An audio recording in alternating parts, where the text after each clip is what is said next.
अस्ति राजावादीको आन्दोलनमा दुईटा व्यक्तिलाई फाइदा भयो। अब ती को हुन् म भन्दै गर्छु। अब दुर्गाप्रसाद भागेर टाफ इन्डिया पुगिहाले होइन, अरू कहाँ कहाँ पुगे। एकजना सिक्री हराएको मान्छे होइन, सिक्री हराएको मान्छे गुहाँ गुहाँ रुँदै थिए।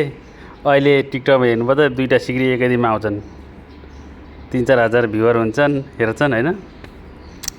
अर्को हुन्छ हाम्रो सेक्युरिटी दाई।